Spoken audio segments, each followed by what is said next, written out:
Bing bongy bong, bing bongy bong. This is Joe, the bearded historian. He'll tell you an interesting story. Be careful of his soldiers, they can be brats. This is Angel, she's an entity. She'll cause chaos and plant her hands at you. This is Sue, she likes spirits, not the alcohol. She's the reason this channel exists. This is David, he likes fire trucks. He's here occasionally.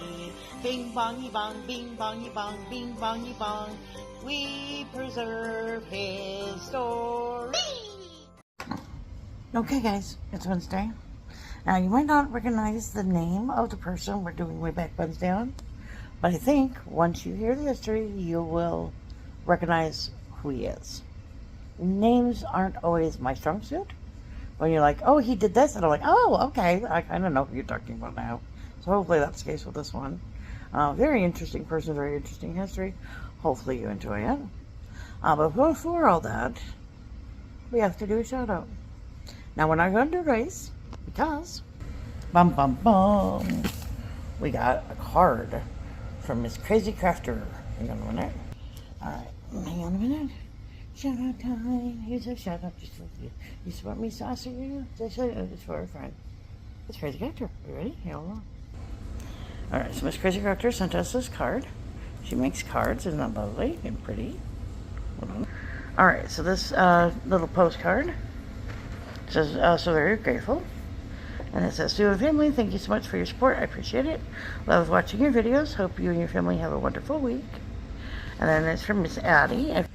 So if you do not have Miss Addie, check her out, because like I said, cool card crafting. I wish I was that creative and that talented when it came to arts. So like, share, comment, and enjoy Wayback Wednesday. Turn it on.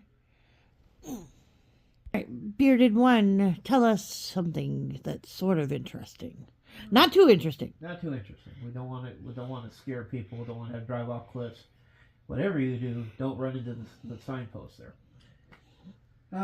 Ladies and germs. We got germs? Yes. Oh dear. Viruses. Oh dear. Virus I, if you want it to be plural. Today's topic is on a rather interesting individual. Today was the day that he actually died. February 6, 1994. A fellow born Jacob Kurtzberg. For most of you who are now scratching their head going, who? Huh? He was known for a number of aliases. Some of the more fun ones, Jack Curtis, Kurt Davis, Lance Kirby, Ted Gray, Charles Nicholas, Fred Sandel, Teddy, or more affectionately known by his friends, the King. He just couldn't decide who he wanted to be, could he? No, we'll just keep hiding under, assumed names. But the one that he was more worldwidely known, Jack Kirby.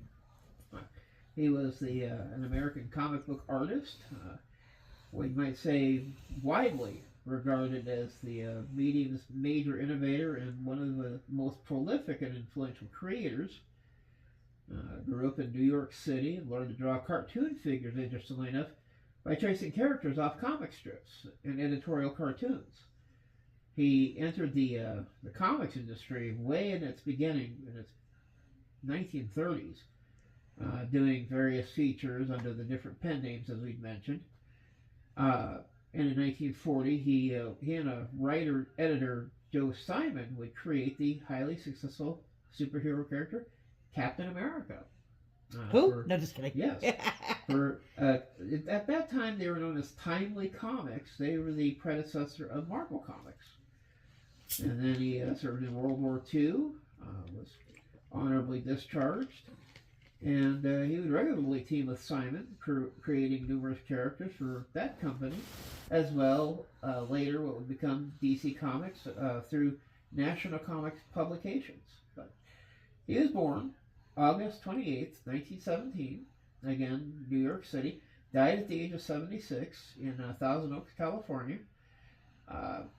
Notable, that you read about him and you think of the bookends, because a lot of people immediately know Stan Lee. Right. Well, Stanley and him were almost instrumental in the 60s. But we'll go back to the very beginning of time. Beginning of time? Well, That's a long trip. Gotta go back to the dinosaur age, I think we were going that far back. Didn't you just say the 30s? Well, before the 30s, 1917. I see how we are. He was, again, born Lower East Side of Manhattan in New York City. Grew up there with parents Rose Bernstein and Benjamin Kurtzberg, Austrian Jewish immigrants. And his father earned a living in a garment factory working there. Kirby, on the Lower East Side neighborhood in New York City, interestingly enough, he was friends with a fellow named Leon Klinghoffer. Grew up in the same neighborhood. Sadly, died when he was thrown overboard on the cruise ship Achille Lauro.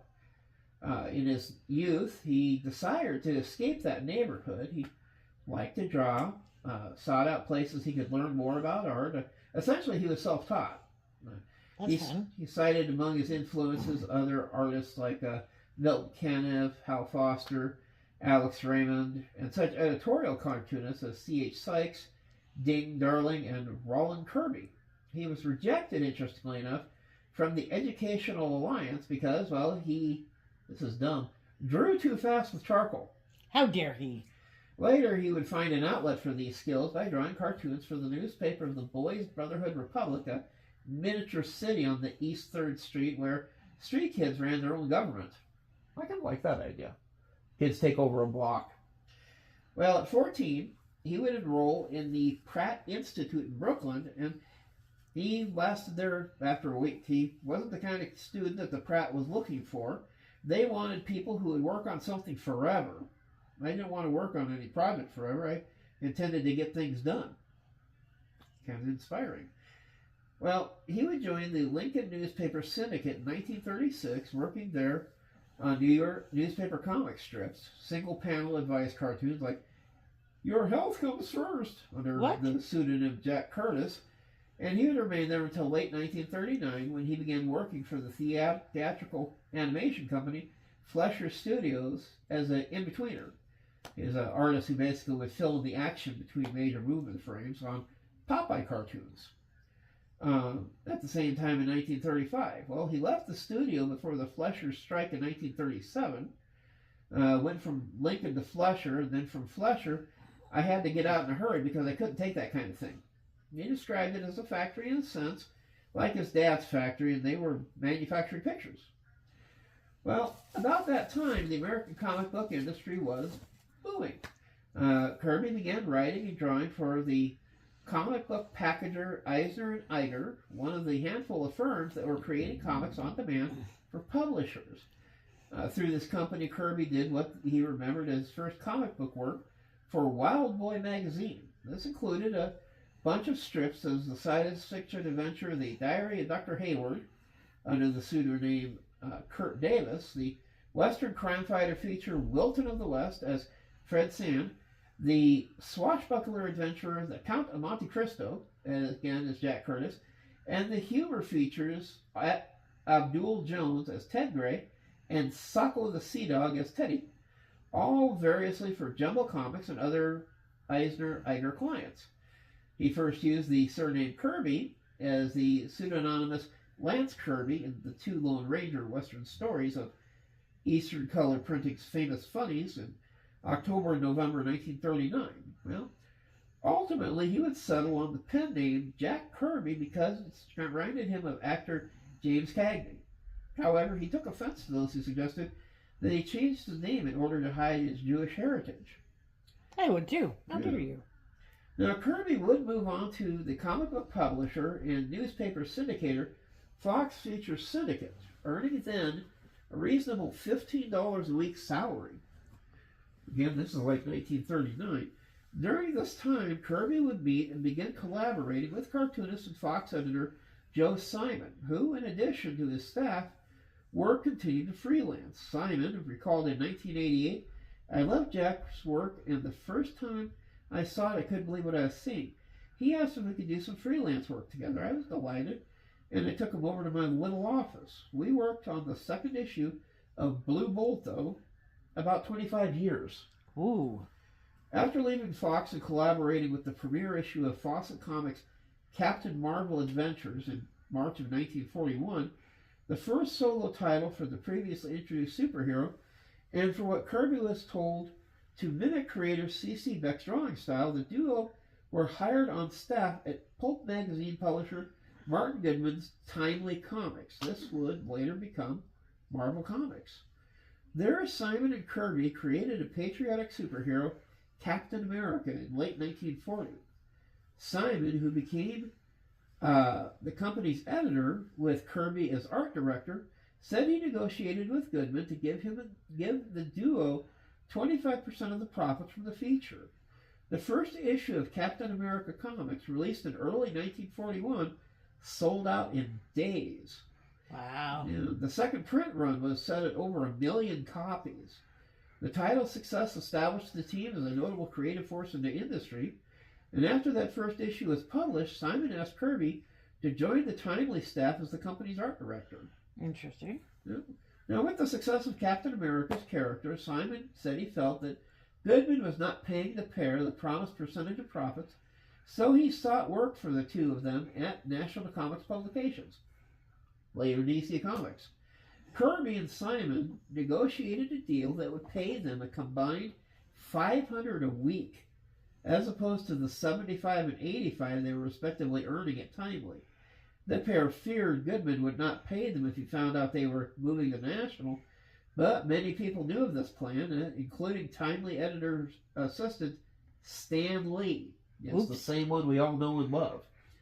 Well, when Goodman eventually discovered it, he told Simon and Kirby to leave after finishing work on Captain America Comics number 10. Kirby was bitterly convinced that it was specifically Lee who betrayed them, ignoring Simon's willingness to give them the benefit of the doubt. Well, Kirby and Simon would spend their first weeks at National trying to devise new characters, while the company sought how to best utilize the pair. After a few failed editor-assigned ghosting assignments, National's Jack Lebowitz told them to just do what you want. Well, the pair would revamp the Sandman feature in Adventure Comics and created the superhero Manhunter. In July of 1942, they began the Boy Commandos feature, and the ongoing Kid Gang series of the same name, launched later that same year, was the creative team's first national feature to graduate into its own title. It sold over 1 million copies a month, becoming National's third best-selling title. They would score a hit with the Homefront Kid Gang team, the Newsboy Legion, featuring it in Star Spangled Comics. In 2010, the DC Comics writer and executive Paul Levitz observed that, like Jerry Siegel and Joe Shuster, the creative team of Joe Simon and Jack Kirby were the mark of quality and a proven track record. Well, with World War II underway, Lebowitz expected that Simon and Kirby would get drafted, so he asked the artists to create an inventory of material to be published in their absence. The pair hired writers, inkers, letterers, and colorists in order to create a year's worth of material. Wow. Well, Kirby was drafted into the U.S. Army on June 7th, 1944, and after basic training at Camp Stewart near Savannah, Georgia, he was assigned to Company F of the 11th Infantry Regiment. He would land on Omaha Beach in Normandy 2.5 months after D-Day, so he wasn't getting shot at as much. Oops. Now, all of Kirby's reminiscences would place his arrival just 10 days after. Kirby recalled that a lieutenant, learning that the comics artist Kirby was in his command, he made him a scout. What? This is not very reassuring because he would advance into towns, draw reconnaissance maps and pictures. Extremely dangerous duty. Well then, I mean, I suppose it makes sense. Yeah. He can draw, so why not? Exactly. Now, after the war, Simon had arranged work for Kirby and himself at Harvey Comics, where, though the early 1950s, the duo created such titles as the Kid Gang Adventures, Boy Explorers Comics, the Kid Gang Western Boys Ranch, the Superhero Comics Stuntman, and in vogue with the fad of 3D movies, Captain 3D.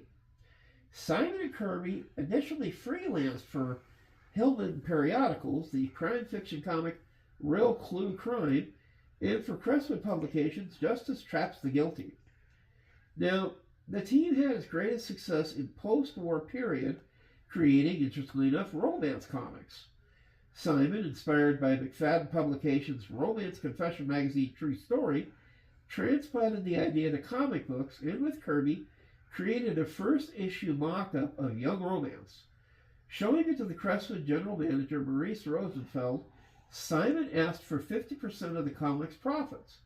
Crestwood publishers Teddy Epstein and Mike Bayer agreed, stipulating that the creators would take no money up front.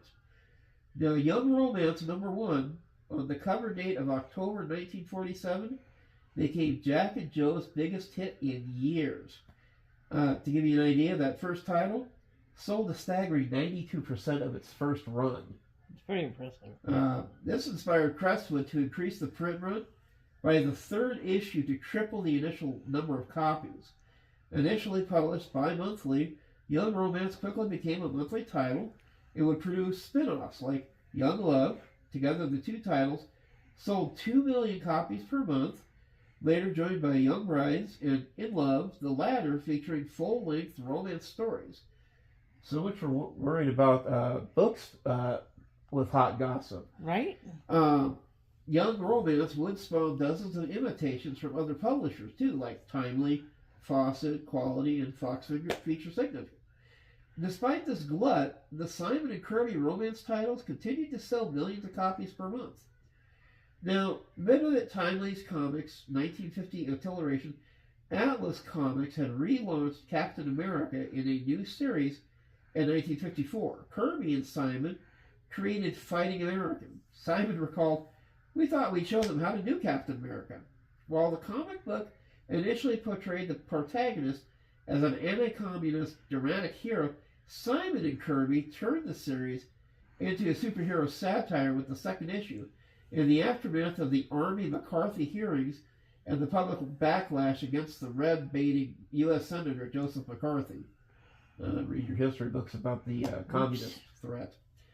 Now, at the urging of Crestwood salesman, Kirby and Simon launched their own comics company, Mainline Publications, securing a distribution deal with Leader News.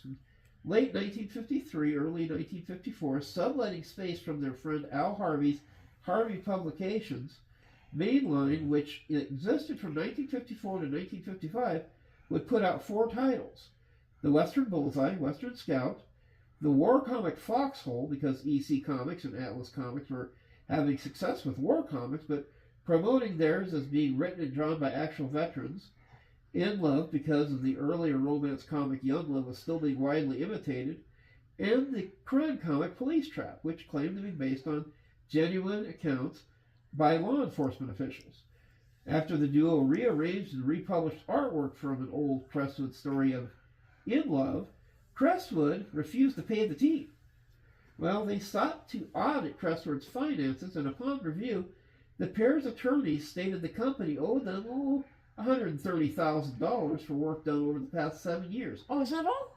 Think about how much $130,000 is in today's money, though, from back then. That's got a heck of a sticker price to it. Now, Crestwood would pay them $10,000 in addition to the recently delayed payments, and the partnership between Kirby and Simon, though, would become strained. Simon elected to leave the industry for a career in advertising, while Kirby continued to slog it out in freelance. He wanted to do other things, and I stuck with comics, Kirby recalled in 1971. It was fine. There was no reason to continue the partnership, and we parted as friends. Now, at this point in the 1950s, Kirby made a temporary return to Timely Comics, now known as Atlas Comics, the direct predecessor to Marvel Comics. Inker Frank Delacour had approached editor-in-chief Stan Lee for work and suggested he could get Kirby back here to pencil some stuff. While freelancing for National Comics Publications, the future DC Comics, Kirby would draw about 20 stories for Atlas from 1956 to 57. He did a 5-page Minefield in Battleground, number 14.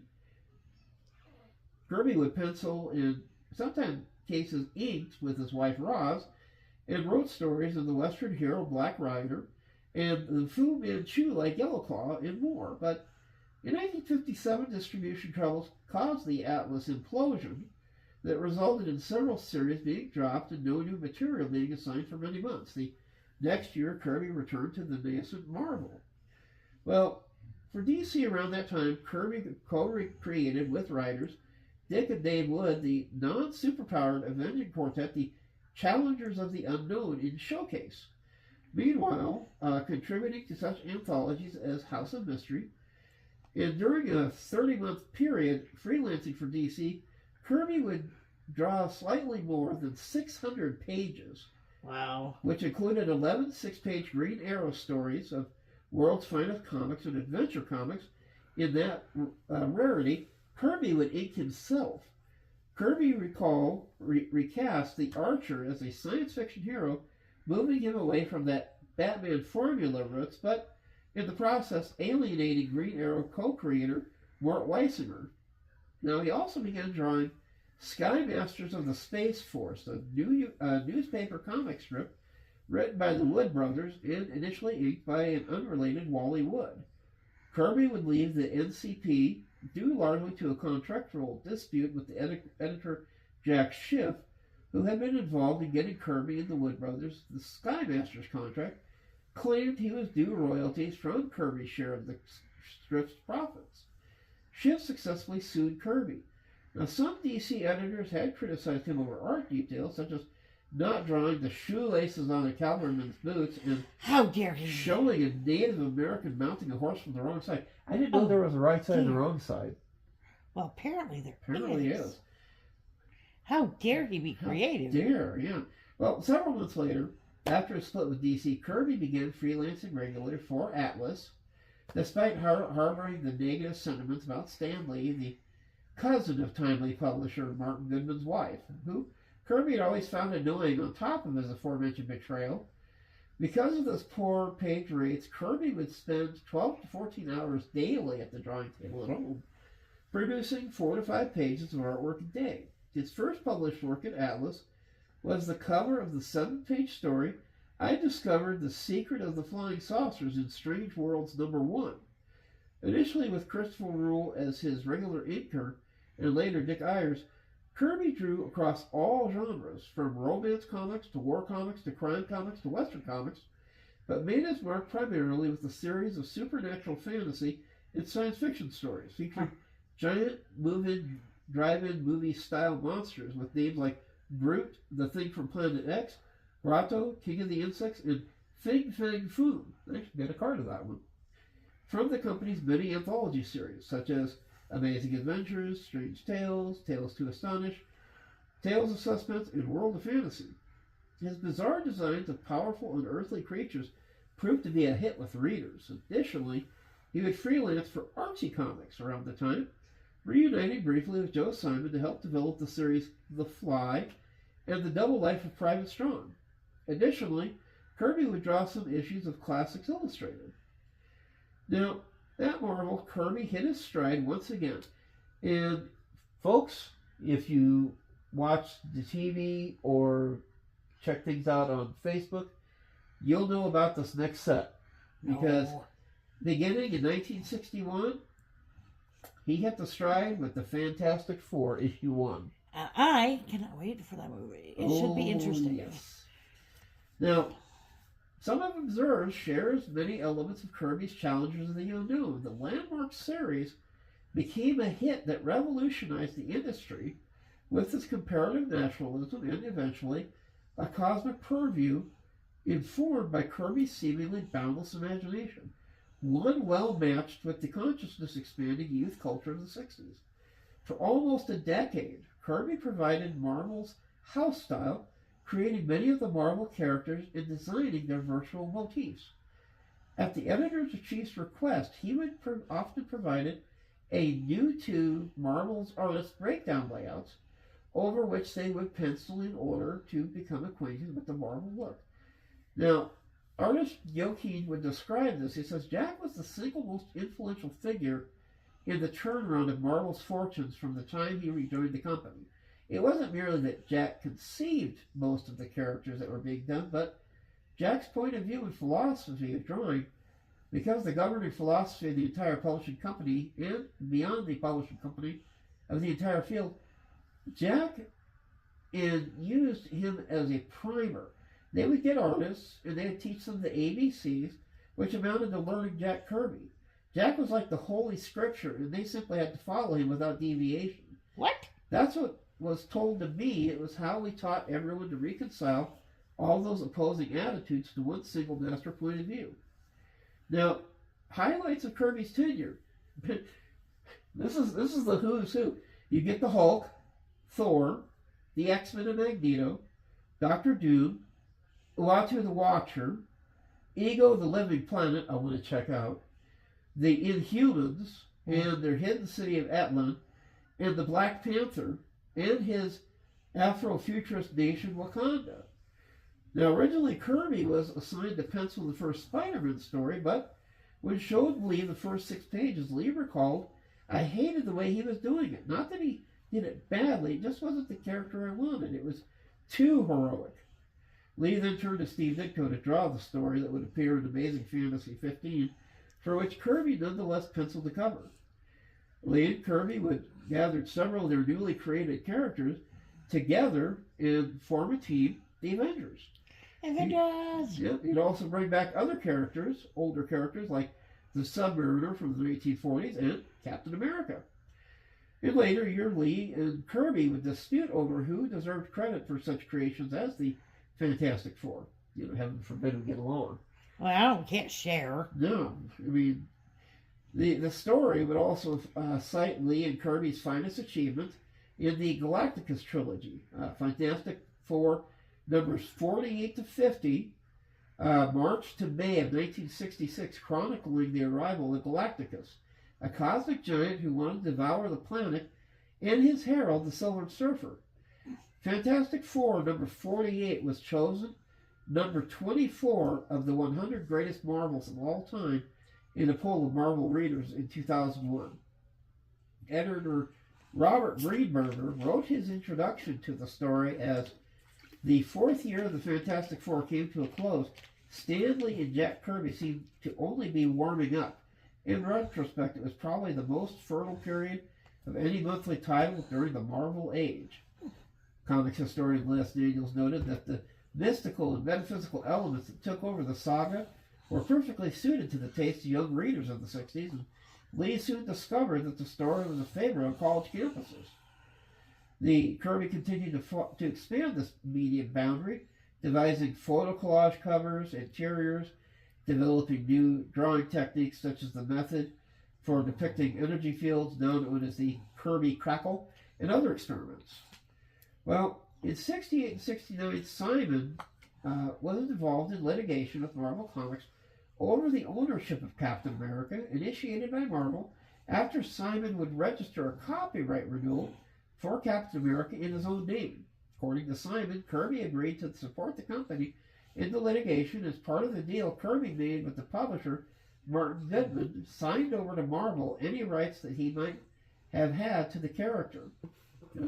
At the same time, Kirby was growing increasingly dissatisfied with work at Marvel, for reasons Kirby biographer Mark Evander had suggested included a resentment over Lee's media prominence, a lack of full creative control, anger over breaches of perceived promises by publisher Martin Goodman, and frustration over Marvel's failure to credit him specifically for his story plotting and other character creations and co-creations.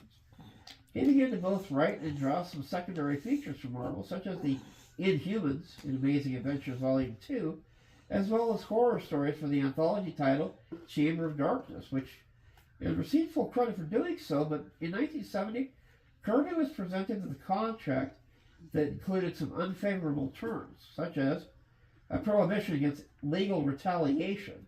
Oops.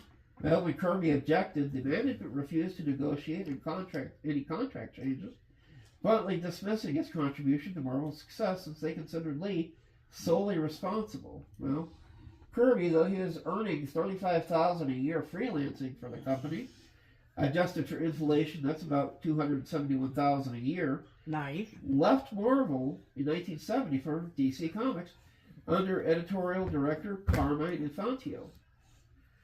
Well, DC Comics, Kirby would wind up spending 2 years negotiating a deal to move, where in 1970 he signed a 3-year contract with an option for 2 additional years.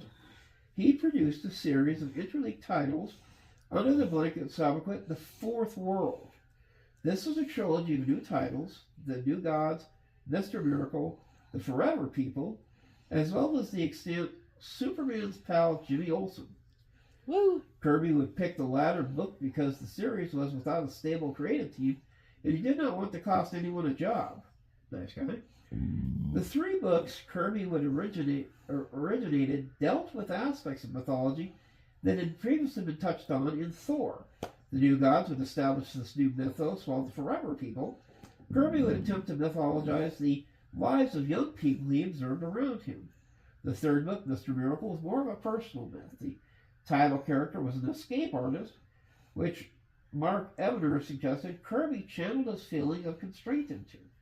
Mr. Miracle's wife was based on the character of Kirby's wife, Roz, and even caricatured Stan Lee within the pages of the book as Funky Flashman, a depiction Lee found hurtful, and Kirk tried to downplay the insult when confronted about it by Lee's protege, Roy Thomas, who similarly was insulted by Flashman's sidekick, House Roy. The central villain of the Fourth World series, Darkseid, well, there's a name that's familiar, and some of the Fourth World concepts appeared in Jimmy Olsen before the launch of the other Fourth World books, giving new titles greater exposure to potential buyers. The Superman figures and Jimmy Olsen faces drawn by Kirby were redrawn by Al Plastino and later by Murphy Anderson. Lee Daniels observed in 1995 that Kirby's mix of slang and myth, science fiction, and the Bible made for a heady brew, but the scope of his vision has endured. In 2007, comics writer Grant Morrison commented that Kirby's dramas were staged across Jungian vistas of raw symbols and storm. The Fourth World saga crackles with the voltage of Jack Kirby's boundless imagination let loose on paper. Now, in addition to these artistic efforts, Kirby proposed a variety of new formulas for comics, such as planning to collect his published Fourth World stories into square-bound books, a format that would later be called the trade paperback, which would eventually become standard practice in the industry. However, Infantio and company were not receptive, and Kirby's proposals only went as far as producing the one-shot black-and-white magazines Spirit World and In the Days of the Mob in 1971. Kirby later produced the other DC series, including Olmec, Kamandi, The Demon, and Cobra, as well as working on such extant features such as The Losers and Our Fighting Forces. Together with former partners Joe Simon, for one last time, they worked on a new incarnation of the Sandman. Now, Kirby produced 3 issues of the first issue special anthology series and created Atlas the Great, A New Manhunter, and The Dingbats of Danger Street. Kirby's production assistant at the time, Mark Evner, recounted that DC's policies of the era were not in sync with Kirby's creative impulses. Often, Evner said that he was often forced to work on characters and projects he did not like. Meanwhile, some artists at DC did not want Kirby there, as he threatened their positions in the company. They also had bad blood from previous competition with Marvel and legal problems with him. Since he was working from California, they were able to undermine his work through redesigns in the New York office. Well, everything pretty much came to a head in 1975 at the comic book convention MarvelCon. Stan Lee used a Fantastic Four panel discussion to announce that Kirby was returning to Marvel after having left in 1970. Lee wrote in his monthly column, Stan Lee's Soapbox, "I mentioned that I had a special announcement to make. As I started telling about Jack's return to a totally incredulous audience, everyone's head started to snap around as Kirby himself came waltzing down the aisle to join us on the roast. And you can imagine how it felt clowning around with the co-creator of most of Marvel's greatest strips once more." That's kind of cool, though. Yeah. Now, back at Marvel, Kirby both wrote and drew monthly Captain America series, as well as Captain America's Bicentennial Battles one-shot. He created the series The Eternals, which featured the race of inscrutable alien giants, the Celestials, whose behind-the-scenes intervention in primordial humanity would eventually become a core element of the Marvel Universe continuity. He would produce the adaptation and expansion of the film 2001: A Space Odyssey. I am going to have to find that. As well as the abortive attempt to do the same for the classic television series The Prisoner.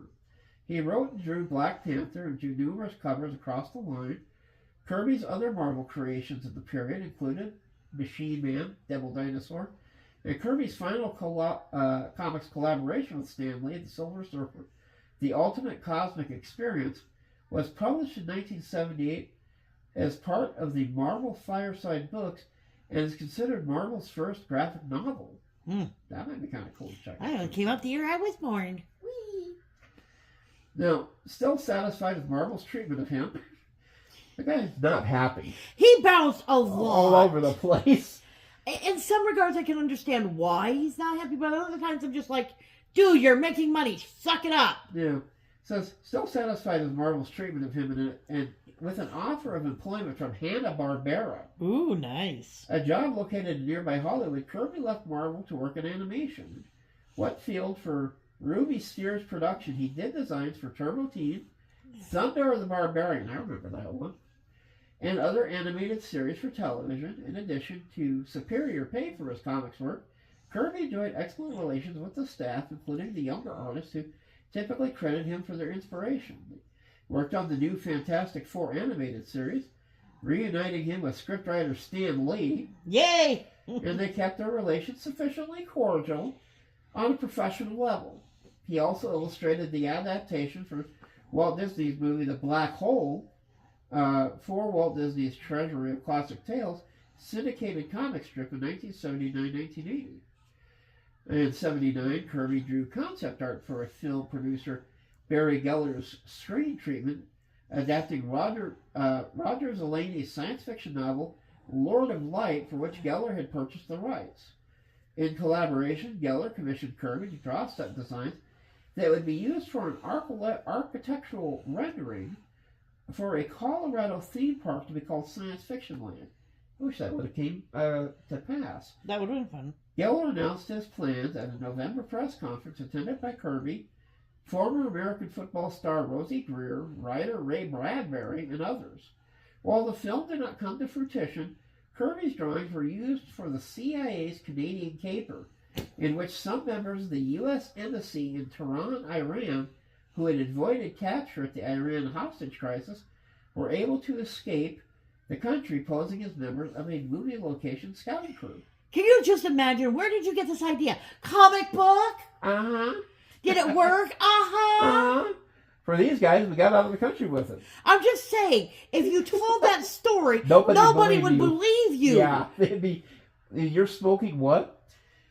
Now, final years, in the early 1980s, Kirby and Pacific Comics, a new non-newsstand comic book publisher, made one of the industry's earliest deals in creator-owned series, resulting in Captain Victory and the Galactic Rangers, a 6-issue miniseries, Silver Star, later collected in hardcover format in 2007. This, together with similar actions by independent comics publishers as Eclipse Comics, where Kirby co-created the character Destroyer Duck, in a benefit comic book series published to help Steve Gerber fight a legal case against Marvel, helped establish a precedent to end the monopoly of the work-for-hire system, wherein comic creators, even freelancers, had owned no rights to characters they created.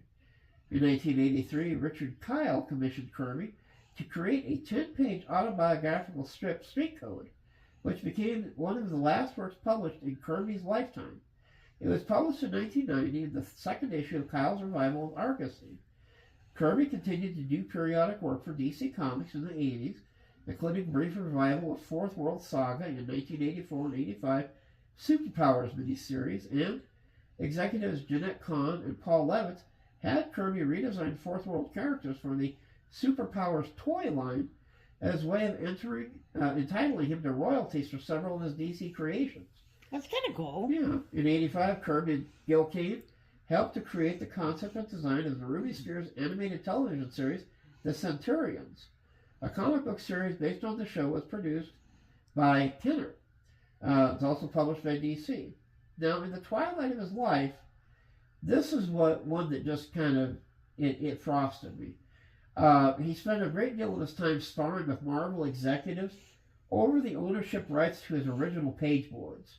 At Marvel, many of these pages are owned by the company due to outdated and legally dubious copyright claims, were given away as promotional gifts to Marvel clients, or simply stolen from the company warehouses. Now, after the passage of the Copyright Act of 1976, which greatly expanded artists' copyright capabilities, comics publishers began to return original art to creators, but in Marvel's case, only if they signed a release reaffirmed Marvel's ownership of the copyright. Basically, you can have it, but we get it back. I'd still rather have the original. No kidding. You know, they can have like a secondary, but I want the original, and I think that's part of the problem. Yeah.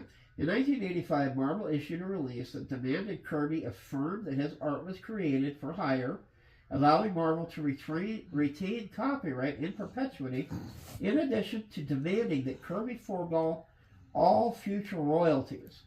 No, that I wouldn't have agreed to. No. Marvel offered him 88 pages of his art, less than 1% of his total output, if he signed the agreement, but reserved the right to reclaim the art if Kirby violated the deal. Well, Kirby publicly slammed Marvel, calling the company thugs and claiming that they're arbitrarily holding his creations. Marvel would finally return, after 2 years of deliberations, between 1,900 and 2,100 pages. I would wonder how many they had left, though, because they did say a lot of them got stolen or given away. Well, it says estimated 10,000 to 13,000 that he drew for the company. But that's what he drew. That doesn't mean that that's what they still had possession. Yeah, it's that's the thing. Yeah. They may not have had that many left to give back. Yeah. I'm not saying that they didn't. I'm just saying. I'd love just to go in that warehouse, to be honest. That would be cool. I'm just saying the number's probably somewhere in between what they returned and what he originally drew, because they gave away, and a lot of those were stolen. Yeah. You can't return something that they don't own. Don't have anymore, yeah. It says, for the producer Charles Band, Jack Kirby made concept art for the films Dr. Morales and Mindmaster, which were later released as Dr. Mordred in 1992 and Mandroid in 1993, respectively. Dr. Mordred began as a planned adaptation of Marvel brand's character Doctor Strange, but Band's option expired. For Topps Comics, founded in 1993, Kirby retained ownership of characters used in the multiple series of what the company called the Kirbyverse. These titles were derived mainly from designs and concepts Kirby kept in his files. Some were intended initially by then defunct Pacific Comics, and then licensed to Topps for what would become Jack Kirby's Secret City Saga mythos. Phantom Force was the last comic book that Kirby would work on before his death. The story was co-written by Kirby with Michael Thibodeau and Richard French, based on an 8-page pitch for an unused Bruce Lee comic in 1978. Issues 1 and 2 were published by Image Comics, with various image artists inking over Kirby's pencils. Issues 0 and issues 3 for 8 were published by Genesis West, with Kirby providing the pencils for issues 0 and 4. Thibodeau would provide the art for the remaining issues in the series after Kirby died. Now, looking at his personal life in early 1940s, Kirby and his family moved to Brooklyn. Kirby met his wife, who lived in the same Brooklyn apartment building as he did. The pair began dating soon afterwards. Kirby would propose to Goldstein on her 18th birthday, and they became engaged. They would marry on May 23rd, 1942. The couple had 4 kids: Susan, Neil, Barbara, and Lisa. Now, after being drafted into the U.S. Army and serving in the European theater in World War II, Kirby corresponded with his wife regularly via email, and Roz was sending daily letters while she worked at a shop and lived with her mother. During the winter of 1944, for those of you historians, think about the Battle of the Bulge. That was about the time of the winter there. He would suffer severe frostbite and was taken to a hospital in London for his recovery. Doctors considered amputating his legs, which had turned black, but eventually recovered and was able to walk again. He returned to the United States in January of 1945 and was assigned to Camp Butner in North Carolina, where he spent the last 6 months in service as part of the motor pool. Kirby was honorably discharged as a private first class on July 20th, 1945, where he had also received a Combat Infantry Badge, European, African, Middle Eastern Campaign Medal, and a Bronze Battle Star. Now, in 1949, Kirby would buy a house for his family in East Williston, New York, on Long Island. It was family's home for the next 20 years. Kirby worked out of a basement studio just 10 feet wide, which the family referred to as the dungeon. He moved the family to South California, in early 1969, both to live in a drier climate for the sake of his daughter, Lisa's health, and to be closer to the Hollywood studios Jack believed might provide work.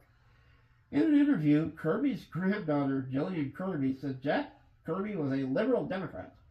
Jack Kirby held anti-communist views, once saying, I was against the Reds, I became a witch hunter. My enemies were the commies. I called them commies. In fact, Granny Goodness was a commie. Doubleheader was a commie. Well, on February 6, 1994, age 76, Kirby would die of heart failure at his California home. He was buried at the Valley Oaks Memorial Park in Westlake Village, California. Now, to think of this guy's legacy, you just got to go through some of the folks that have talked, vividly. Glenn David Gould wrote in Masters of American Comics that Kirby elevates all of us into a realm where we fly among the beating wings of the immortal and the omnipotent, the gods and the monsters, so that we, dreamers all, can play host to the demons of creation and can become our own myths.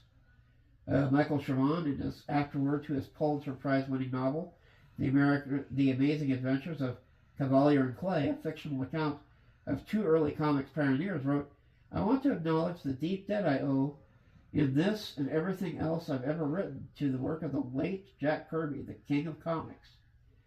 Director James Cameron said Kirby inspired the look of his film Aliens, calling it not intentional in the sense that I sat down and looked at all my favorite comics and studied them for the film, but yeah, Kirby's work was definitely in my subconscious programming. The guy was a visionary, absolutely. He could draw machines like nobody's business. He was sort of like A.E. Van Gogh and some of these other science fiction writers who are able to create worlds that, even though we live in a science fiction world today, are still so very far beyond what we're experiencing. Writer Marv Wolfman said the imagination of Jack Kirby has no boundaries, no limits. When man eventually reaches the far end of the universe, he'll inevitably find the name Jack Kirby signed on the lower right-hand corner. What? Several Kirby images are among those on the Marvel Superhero set of commemorative stamps issued by the U.S. Postal Service on July 27, 2007. 10 of the stamps are portraits of individual Marvel characters, and the other 10 stamps depict individual Marvel comic book covers. According to the credits printed on the back of the page, Kirby's artwork is featured on Captain America, The Thing, Silver Surfer, Amazing Spider-Man 1, The Incredible Hulk 1, Captain America 100, The X-Men 1, and Fantastic Four number 3. In the 1990s Superman the Animated Series television show, police detective Dan Turpin was modeled on Kirby. In the 1998 episode The Demon Within of the new Batman Adventures, Clarion has Intergan break into Kirby's cake company. Both characters were created by Kirby. In 2002, jazz percussionist Greg Bendian released a 7-track CD titled Requiem for Jack Kirby, inspired by his art and storytelling. Titles of the instrumental cuts include Kirby's Fourth World, New Gods, The Mother Box, T-Neck and the Marvel Age, and The Era Above Zen Law. Various comic books and cartoon creators have done homage to Kirby. Examples include the Teenage Mutant Ninja Turtles Mirage Comics series Kirby and the Warp Crystal and Donatello 1, and his animated counterpart, The King, from the 2003 cartoon series. The episode of Superman, the animated series entitled Apocalypse Now Part 2, was dedicated to his memory. As of June 2008, Hollywood films based on characters Kirby co-created have collectively earned nearly $7.4 billion. Wow. Kirby himself is a character portrayed by Louis Hugues in the 2009 Spanish short film The King and the Worst, which is inspired by Kirby's service in World War II. He is portrayed by Michael Parks in a brief appearance in the facts-based drama Argo about the Canadian caper. To mark his 100th birthday in 2017, DC Comics announced a series of one-shots involving characters that Kirby had created, including the Newsboy Legion, the Boy Commandos, Manhunter, Sandman, the New Gods, Darkseid, and ending with the Black Racer and Shiloh Norman. In May 2004, the Fantastic Four issue 511, written by Mark Waid and penciled by Mike Windringo, Ree, Sue, and Johnny travel to heaven to recover the soul of the deceased Ben Grimm. After passing a trial, they're allowed to meet God himself, who is depicted as Jack Kirby.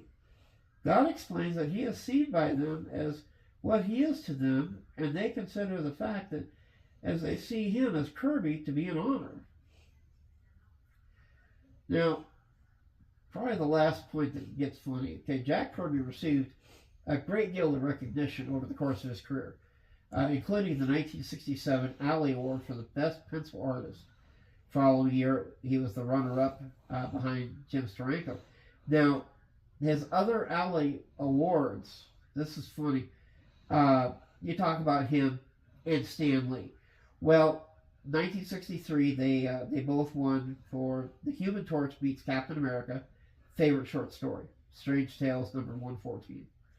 In 64, they would win the best novel, Captain America Joins the Avengers. Again, Stan Lee, Jack Kirby, The Avengers number 4. They would win for best new strip or book, Captain America by Stan Lee and Jack Kirby, Tales of Suspense. 1965, best short story, The Origin of the Red Skull by Stan Lee and Jack Kirby, Tales of Suspense, number 66. In 1966, best professional work, regular short feature, Tales of Asgard by Stan Lee and Jack Kirby in Thor.